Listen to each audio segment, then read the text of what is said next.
नमस्कार बंधुरा ईश्वर भक्ति चैनेले आपनादेर सकलके स्वागत जानाई। बंधुरा आमादेर साथे अनेक समय एरकम हय जे आमरा भगवानके डाकते डाकते अनेक समय कान्ना करे फेली एबं आमादेर चोख थेके भगवानेर भालोबासाय ओ भक्तिते जल झरते थाके। भगवानेर भक्तिते चोखेर जल झराके शास्त्रे भगवानेर प्रति भक्तेर भालोबासार एकटी अत्यंत उच्च अवस्था धरा हयेछे एबं कोनो भक्तेर जदि भगवानके डाकते डाकते चोख दिये जल बेर हय ताहले एर द्वारा सेई भक्तेर जीवने की परिवर्तन आसे एबं सेई भक्तेर साथे की हय सेटाओ शास्त्रे उल्लेखित आछे। ताई आजकेर भिडियोटी तादेर जोन्नो अत्यंत गुरुत्वपूर्ण जादेर भगवानके डाकते डाकते चोख थेके अश्रु बेरिये आसे। ताई अवश्यई आजकेर एई भिडियोटी मनोयोग सहकारे शेष पर्यन्त देखुन एबं आपनारा जारा एई चैनेले नतुन तारा अवश्यई चैनेलटिके सबस्क्राइब करुन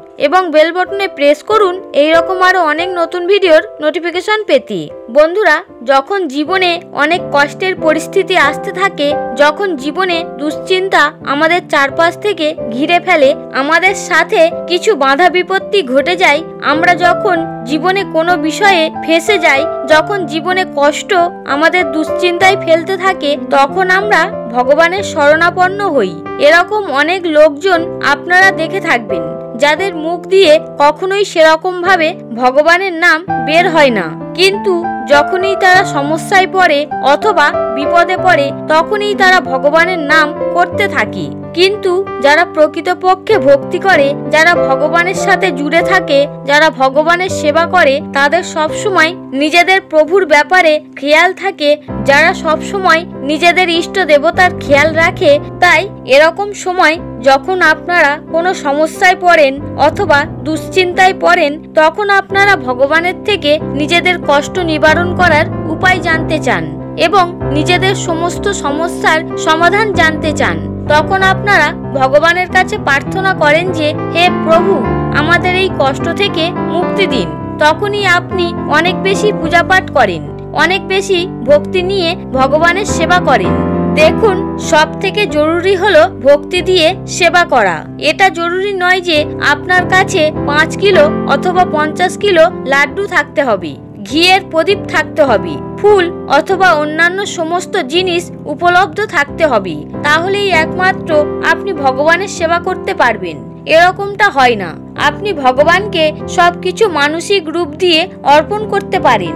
যদি আপনার কাছে স্বাচ্ছন্দ্য না থাকে, যদি আপনি কিছু ব্যবস্থা করতে না পারেন, তাহলে আপনি মানসিক রূপ দিয়েও ভগবানকে অর্পণ করে বলতে পারেন, হে প্রভু, আমি আপনাকে ফুল অর্পণ করেছি, হে প্রভু, আমি আপনাকে দীপ অর্পণ করেছি।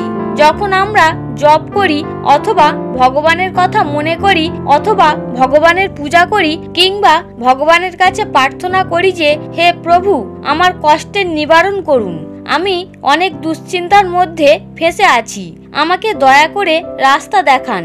এই রকম সময় আপনি দেখে থাকবেন যে আপনি অনেক বেশি ভাবুক হয়ে যান।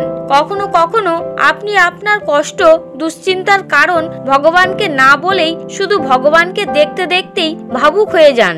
কখনো কখনো আপনার চোখ দিয়ে জল বেরিয়ে যায়, কখনো তো আপনার খুব কেঁদে নেওয়ারও ইচ্ছে হয় ভগবানের সামনে, কিন্তু পরিবার ও আপনার আশেপাশের লোকজনের উপস্থিতির কারণে আপনি আপনার ভাবনাগুলোকে অত ভালোভাবে ব্যক্ত করতে পারেন না। কিন্তু যখন আপনি দেখেন যে কেউ আপনাকে দেখছে না, আপনি একদম একা আছেন, তখন আপনি ভগবানের সামনে কেঁদেও নেন।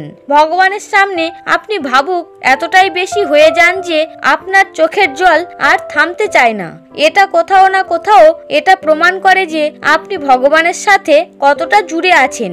আর সব থেকে বড় কথা হলো যে এরকম কোনো ঘটনা যদি আপনার সাথে ঘটে, তাহলে আপনি নিশ্চিত থাকুন যে ভগবানের কোনো না কোনো শক্তি, কোনো না কোনো আশীর্বাদ আপনার উপরে আছে। এমনকি ভগবান যদি স্বয়ং সেখানে উপস্থিত থাকেন, তাহলে সেটাও কোনো অবাক কাণ্ড হবে না, কারণ যখন আপনি ভাবুক হন, যখন আপনার চোখ দিয়ে জল বেরোতে থাকে, তখন আপনি এটা বুঝে নেবেন যে আপনার আত্মা ভগবানের সাথে জুড়তে শুরু করেছে অথবা জুড়ে গেছে। তখনই একমাত্র মানুষ ভাবুক হতে পারে। আর ভগবানের সামনে মনস্কামনা ওই সময় যে ব্যক্তি বলতে পারে তার জীবনের সমস্ত দুশ্চিন্তা শেষ হয়ে যায়। কখনো ভগবানের কাছে এটা বলবেন না যে আমাকে টাকা পয়সা দিয়ে দাও, এটা দিয়ে দাও, ওটা দিয়ে দাও। আপনি ভগবানকে শুধু রাস্তা দেখাতে বলুন। আপনি শুধু তাকে এটাই বলুন যে হে প্রভু, আমাকে রাস্তা দেখিয়ে দাও। হে প্রভু, আমাকে সমস্ত সমস্যা দিয়ে বেরোনোর পথ বলে দাও। যখন আপনি ভগবানের থেকে রাস্তা দেখতে চাইবেন, তখন আপনার সমস্যা নিজে থেকেই শেষ হতে শুরু করবে। কারণ ভগবান আপনাকে রাস্তা দেখিয়ে দেবেন যে কিভাবে আপনি এই সমস্যা থেকে বের হতে পারবেন। দেখুন, জীবনে কখনো এরকম হতে পারে না যে আপনার জীবনে কোনো সমস্যাই আসে না। সকলের জীবনে সমস্যা আসে, সকলের জীবনে দুশ্চিন্তা থাকে, আর প্রত্যেকেই এই সমস্যা থেকে বেরিয়ে গিয়ে নিজের জীবন কাটায়।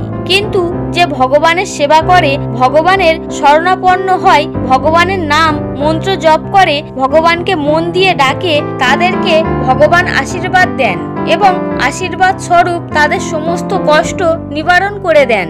দেখুন, কখনো কখনো এরকম হয়ে যায় যে আমরা আমাদের কষ্টের নিবারণ ভগবানের থেকে পাই না।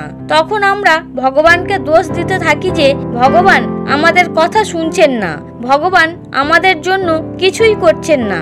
দেখুন, এরকমটা হয় না যে আজকে যদি আপনি ভগবানের কাছে প্রার্থনা করেন, কালকেই আপনার মনস্কামনা পূর্ণ হয়ে যাবে।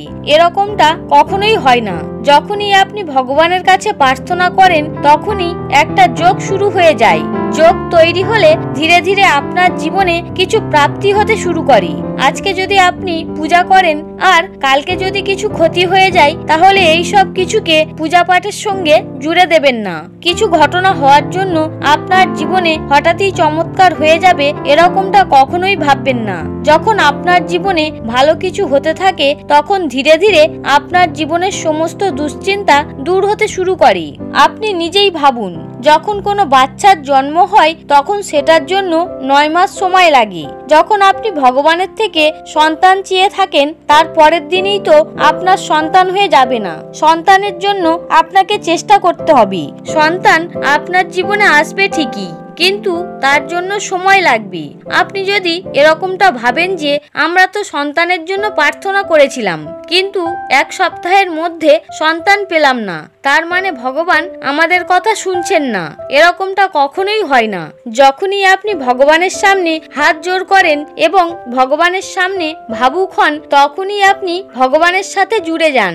এবং সেই সময় যদি আপনি ভগবানকে কিছু বলে থাকেন, তাহলে ভগবান আপনার কথা অবশ্যই শুনি।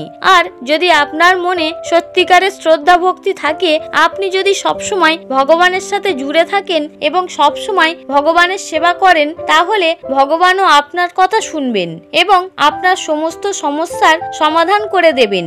আর যখন আপনার জীবনের সমস্যা দূর হবে, তখন আপনি নিজেই অনুভব করতে পারবেন যে আপনার জীবনে দেবী দেবতার আশীর্বাদ রয়েছে। তাই ভগবানকে স্মরণ করে চোখ দিয়ে জল ঝরা একটা অনেক বড় ভালো সংকেত। বন্ধুরা, ভিডিওটি দেখে যদি ভালো লাগে তাহলে অবশ্যই একটি লাইক করবেন এবং কমেন্টে অবশ্যই জয় শ্রীকৃষ্ণ লিখতে ভুলবেন না। আপনারা সকলে ভালো থাকুন, সুস্থ থাকুন। হরে কৃষ্ণ।